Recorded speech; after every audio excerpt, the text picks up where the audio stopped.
Okay, I think the lights are going to be good for us. Let me flip my camera around. You know what? Double tap to flip camera. There we go. I am new to this. Okay, there I am. Nice selfie. Yep. And there we are. We're here with James and Jim. James and Jim.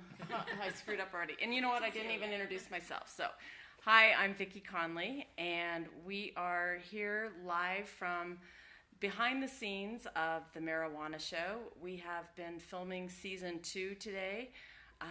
We've met some amazing contestants, and we have one of the contestants with us right now. This is Jim Garza. Howdy. Jim is the CEO of Healthy Heart Hydroponics Corporation. Oops, get the camera there. And this is his lovely wife, Celia. She is here for moral support, and she is known as the boss. Jim, okay, I'm gonna double tap the camera around here. We're going to scan what we've got growing here. This is your grow operation, correct? What we are is an agricultural biotechnology manufacturer and distributor of innovative, fully automated, climate-controlled hydroponic system that is remotely controlled, that has 100% remote control access. It's cutting edge for hydroponics. We're probably 10, 15 years ahead of the game. We've cut costs in half of a normal system and reduced electrical consumption by 60%. And we've got to get this out to the world somehow, because this is going to change how the world grows cannabis, crops, and vegetables.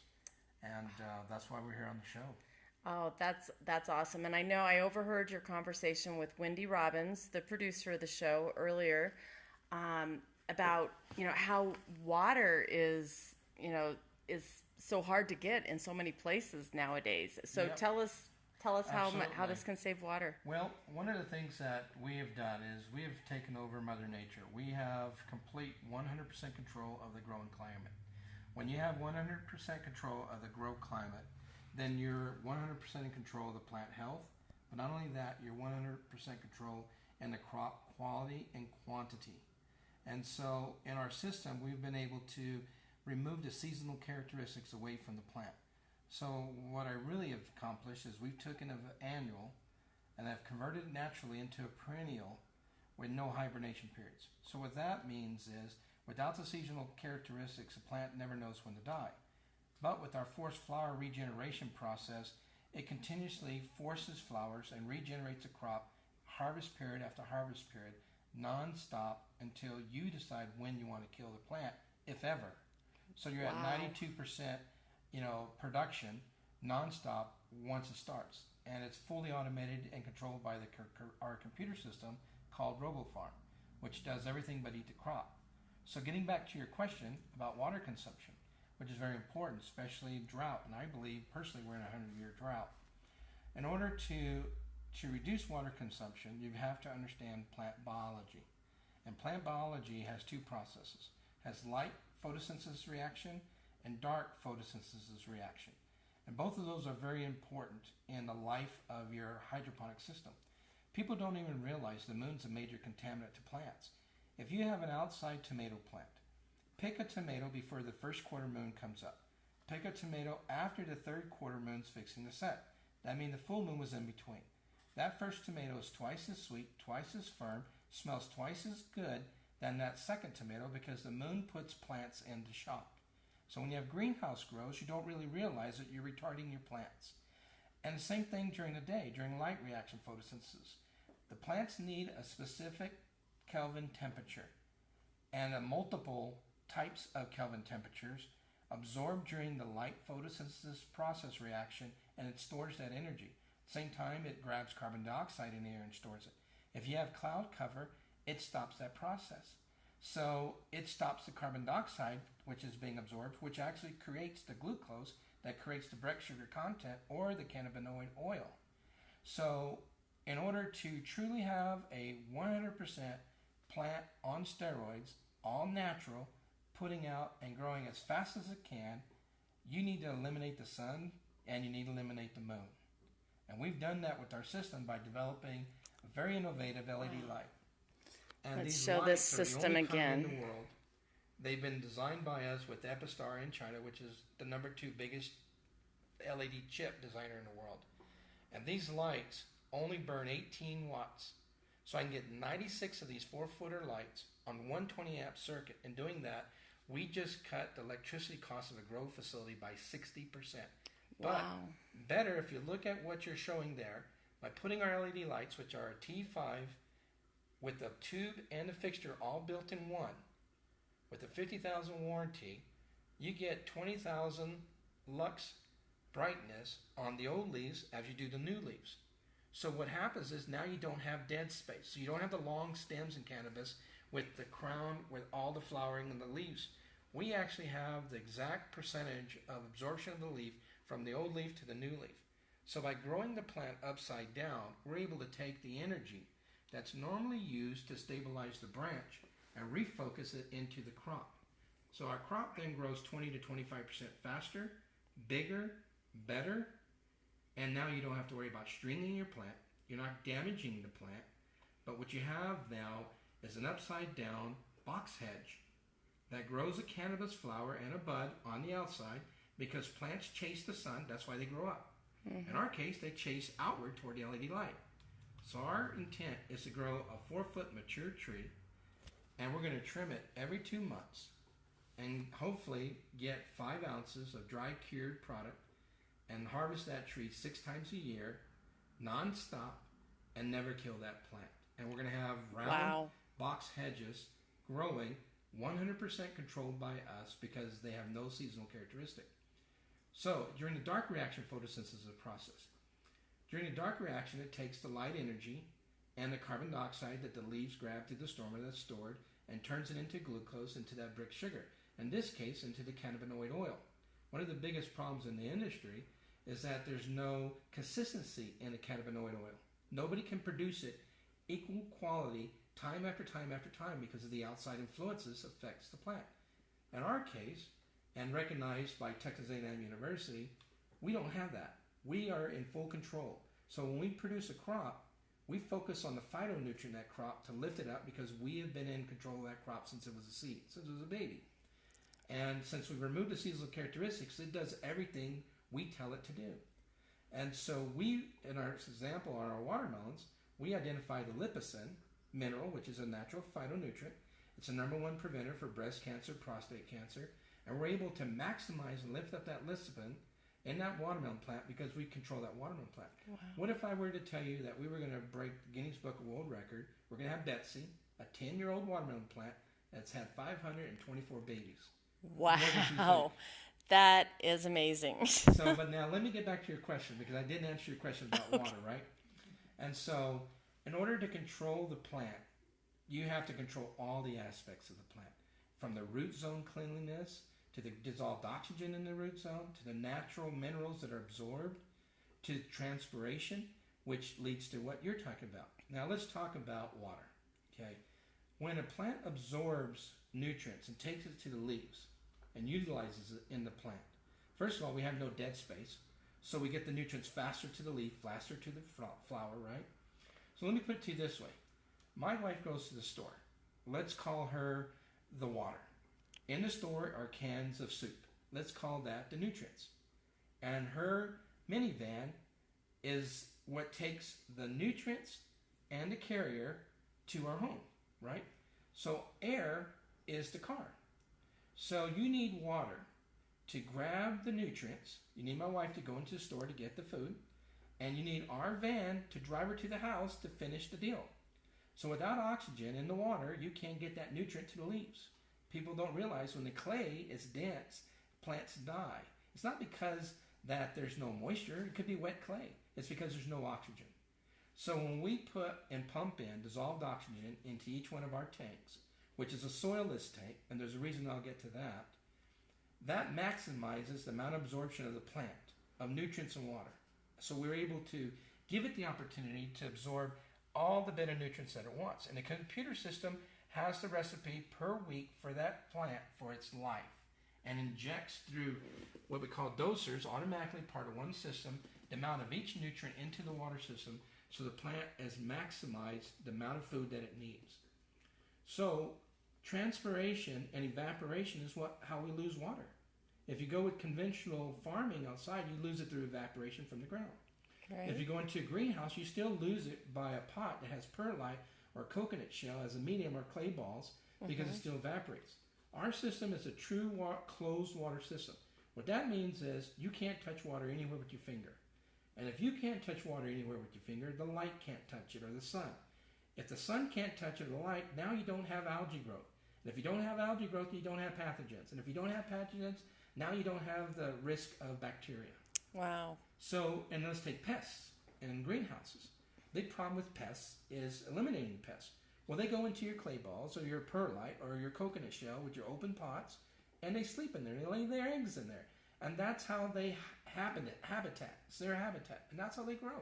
So if you want open pots with perlite, you're going to have white flies because you're inviting them to come and live in the perfect environment they love. So we've eliminated that because we have special tanks, grow tanks that we designed that allows the water to circulate, stimulating the new roots that don't have any medium, that has dissolved oxygen pumped in there to maximize the absorption of the mineral content to the plant. So let's talk about controlling the water usage. So now we don't have evaporation, right? Because you can't touch water anywhere. So that half of the problem is gone. Okay. Now we've eliminated a large part of food security, which in the cannabis industry, you're starting to realize bacteria is a big problem. And people don't realize where bacteria comes from. If your humidity level is not controlled at 50 to 55%, let's say your humidity in your grow room's 23, 25, you're not paying attention to it. Well, lower humidity levels is what causes bacteria development. Higher humidity levels is what causes fungus. So if you don't maximize and manage that humidity through humidifiers or dehumidifiers on a per second basis, 24/7, 365, you're going to have one or the other. You're either going to have bacteria or you're going to have fungus. And now you got to bring fungicides in, and you don't want to do that. Okay. So the computer manages those systems. So now we got the humidity kept at 50 to 55% in the facility, day and night, 24/7, 365. So what does that mean to the plant?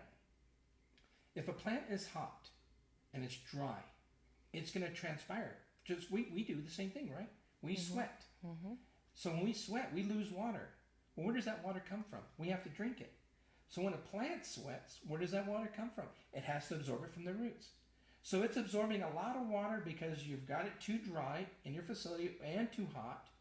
And so now it's drinking 3 times the amount of water it really should because you don't have the humidity at the right level or you don't have the air temperature in your greenhouse at the right, at the lower, at that 76, 78 threshold because the sun and the lights are affecting the temperature in your greenhouse. So when a plant absorbs too much water, what else is it absorbing too much of? Nutrients, right? Because every particle of water grabs a nutrient. So now it's overfeeding the plant. And overfeeding the plant causes the plant to retard. And now it's growing too slow. Or the crop is messed up and it has some kind of defect. Or now let's go the opposite. Let's say it's too humid. You're in Florida with a greenhouse and it's 75% humidity in there. Well, now the plant leaves are too wet. So they don't want to transpire, just like we don't. We probably don't sweat if we're out in the rain, right? Right. Okay, so what does that happen? So the plant leaves tell the plant, don't sweat. It's too wet. There's too much humidity. So if it doesn't sweat, it doesn't absorb water. If it doesn't absorb water, it doesn't absorb nutrients. So now it's starving. So the plant's starving and now it goes into shock again. Geez, make up your mind. Yeah. So if you can control the humidity so this system and the air temperature, which this system does, controls that. You control transpiration. And if you can control transpiration and minimize it by keeping the temperature and humidity at the perfect level, and usually the computer can do a much better job than we can, now your water consumption's cut in half. And that's how we're able to claim that we use 3% on normal water usage in crop because scientifically we manage transpiration. That is awesome. Does that make sense? It does. It really does. When you first started talking, I kind of wish that I would have paid more attention in school, but it does. It does make sense. So, and this can be used in all sorts of crops, not just cannabis. Absolutely. So all sorts of crops. Here's the reason why we developed this system.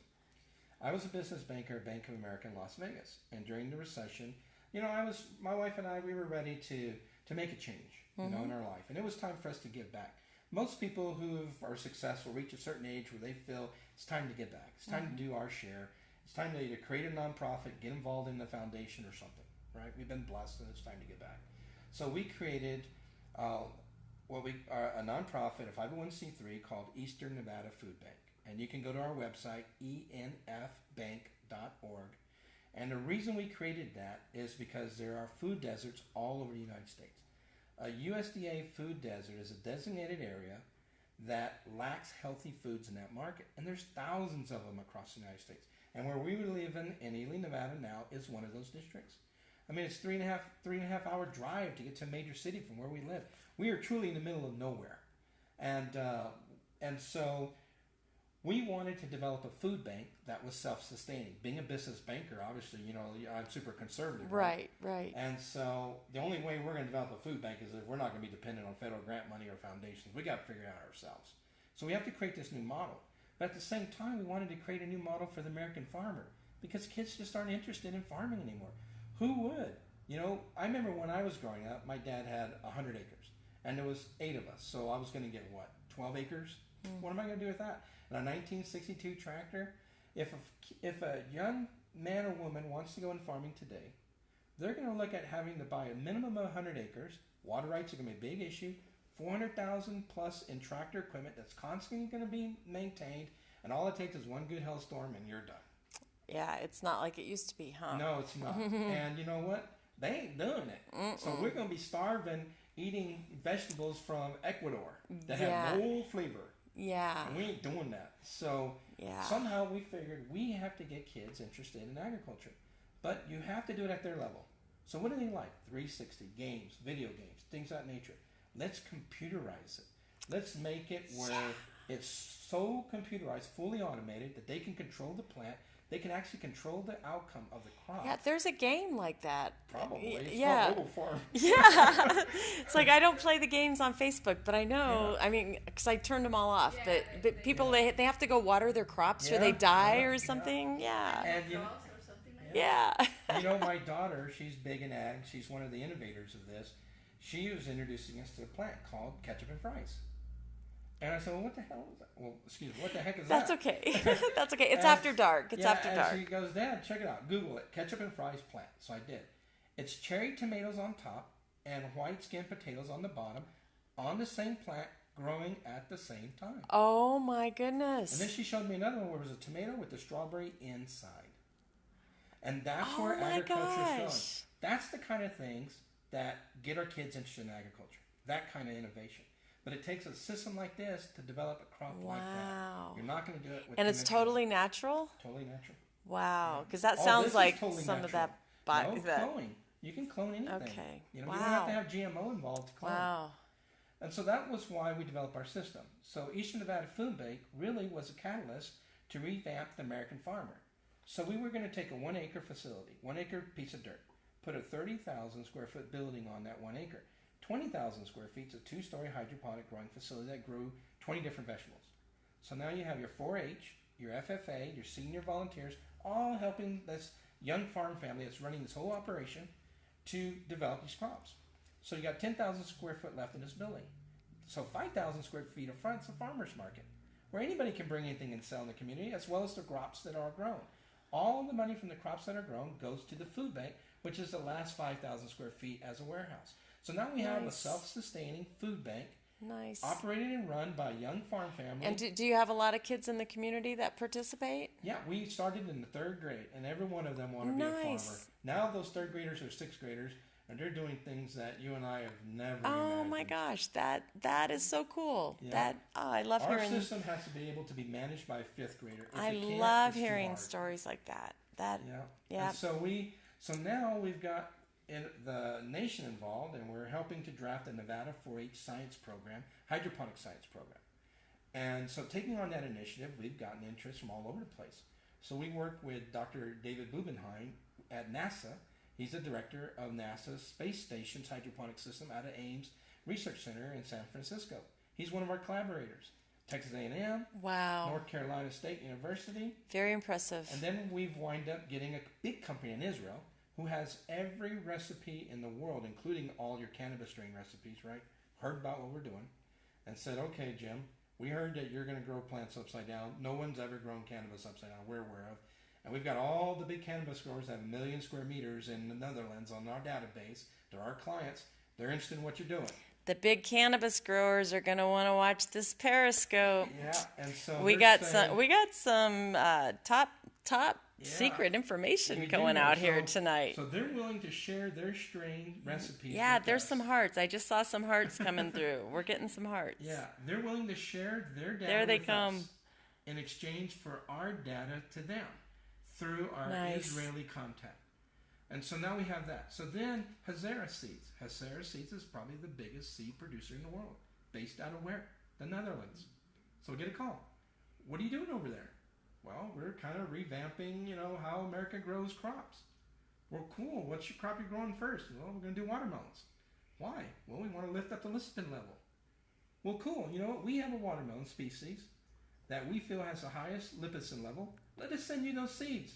Grow them, test them, check them out. Harris Seeds in New York sent us the first set of watermelon seeds. We can't get 50 to 55% germination, the most we can get out of these seeds. Let's see what you can do. So our propagation station that we designed and built in our manufacturing facility keeps the temperature at 100 degrees, the humidity at 90%. We have no nitrogen in our plants for the first 2 or 3 days. Those seeds, we have a video on our website, hhhcorporation.com, showing the propagation station. We put those seeds, my daughter put those seeds in a little pot, in that propagation, zipped it up. She had a little IP camera that took a picture every 5 minutes for 6 days straight. She took those pictures, put them all together to a 2-minute video, which is part of a 3-minute video on our website. Those seeds popped out of those pods in 6 hours when they were put in there. Wow. And you can see that live. You can see the plant growing and growing and growing and growing for 6 days, showing the date and the time above in that video. And so they were very impressed. Plus, we had an 85% germination rate out of the seed that never gives 55%. And they couldn't get more than 55. Right. Wow. So we've made some serious, So people are taking notice. not just people around us or people in the state of Nevada. We're talking international people. International, yeah. So then Hazara calls us, like I told you, it sends us their seeds. What they call, it's a watermelon called Ecstasy. It's a seedless watermelon. It's about a 7-8 pounder.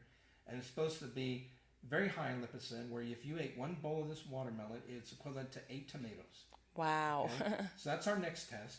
But then, of course, they tell their neighbor, which is the #1 bumblebee breeder in the world, Colbert, and it says, I hear you guys are doing watermelons and you guys need some cross-pollination. We just came across and developed this bumblebee that will work great in a closed facility without any sun. Will you test them for us? Oh, You bet. awesome. So we've got this little 4-H program that started in this little place in the middle of nowhere, Nevada, collaborating with everybody around the world, including NASA, and developed this system. And that's where we're at today. And now we have product ready to go to market. We've worked with different manufacturers with our designs, and we've got to get this out. We can't hold it anymore. I mean, I don't want to be the only one holding world records in the Guinness Book of World Records for every plant that's lived 10 years. And that's what brought you to the Marijuana Show. Yeah, because you know what? I think our system's the #1 grower for cannabis. I really do. believe you. I believe you. And here, let me tell you another story that's come up, because we attended the Native Nations Marijuana and Hemp Conference and Expo in San Diego a month ago. And we had a booth there. We were invited. We had a booth. Where was it at? It was outside of San Diego, called Valley Center. Okay. It was in Harrah's, in a casino there on the Indian Reservation. It was a Harrah's Casino and Hotel. And we had a booth with this system. And after talking to a few of the tribal members, we all came to the same conclusion. You know what's the problem with our culture is, and I said, what? And I said, our kids don't want to adopt into our Indian culture. They don't care about it. Do you know what you just did? I said, no, what?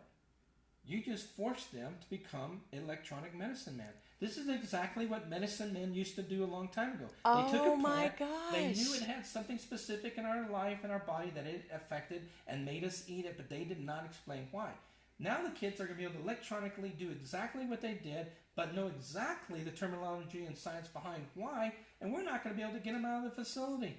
You've just revamped the medicine man. We want these. Oh, that gave me goosebumps. It did. So the tribe we were talking to had a 20,000 square foot closed casino that now they want to convert into a full facility for their youth to become electronic medicine men, growing watermelons or any crop high in that specific phytonutrient, lifting it and selling all their crop to Whole Foods, making a great living. But at the same time, you're getting a great STEM education out of it because it's science, technology, engineering, and math. I mean, we've got electrical, mechanical, math, chemistry, nutrient, plant biology. I mean, we go on and on here. That is awesome. Oh, well, thank you so much. I'm going to go ahead. We'll flip it around here. Oh, wow. I am blown away by the information from Jim here. We're getting hearts. Share this information with your friends. Get the word out. We are filming second season of the Marijuana Show, and you can go to themarijuanashow.com and check it out. We have, I believe I heard we've got around 10 million in investments to hand out for contestants like Jim here that are bringing these wonderful ideas to the show. Well, thank you. So I'll sign off for now. We're going to do some more Periscopes this weekend, so stay tuned. All right.